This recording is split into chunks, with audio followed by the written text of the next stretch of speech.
যথারীতি আমি কোনো কিছু রান্না করার আগে যেমন মাখিয়ে রাখি, বারবারই বলি, ম্যারিনেট করা থাকলে টাটকা জিনিসও বেশি স্বাদ পাওয়া যাবে। সে ফ্রিজের খাবারও বা টাটকা খাবারও ম্যারিনেট করা থাকলে অবশ্যই বেশি স্বাদ পাওয়া যাবে। এখন আপনি বেশি স্বাদ পাবেন না কম স্বাদ পাবেন সেটা তো যার যার ব্যাপার। এই আমি আদা দিয়ে রাখছি, কম মশলাই দেবো, বেশি মশলা দেবো না। এখন একটু রসুন পেস্ট আছে, একটু সবই আমার বড় চামচ দিয়ে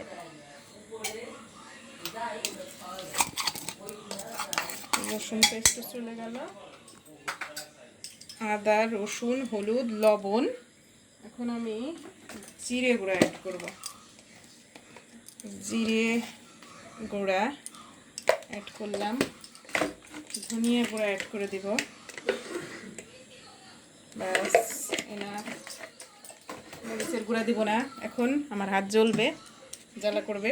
এখন আমি তেল অ্যাড করব, তেল অ্যাডটাও আমি করব চামচ দিয়েই করব, চামচ নেই থাক। এখন অবশ্যই সরিষার তেলটা করার চেষ্টা করবেন, সরিষার তেলটা মাংসের স্বাদ টেস্ট বেশি আনবে। এটা দিয়ে এখন আমি জাস্ট মাখিয়ে রেখে তারপরে পেঁয়াজ কেটে নিয়ে তারপরে স্টার্ট করব। যে টেস্ট আসবে এটা খেয়ে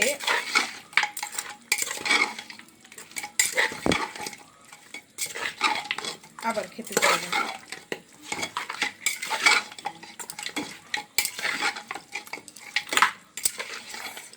এখনকার মতো টাকা, বাকিটুকু পরে দেখাবো আবার। আমার মাংসটা কষানো চলছে, কিন্তু 2 চামচ তেলই আছে, এখনো আর তেল অ্যাড করিনি।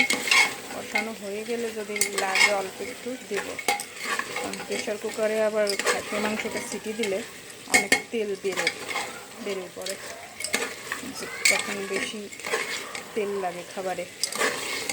অত তেল খাওয়া পছন্দ না, কাউকে খাওয়ানো পছন্দ না, এমন কিছু খাওয়াবো না যেটা শরীরের ক্ষতি করবে।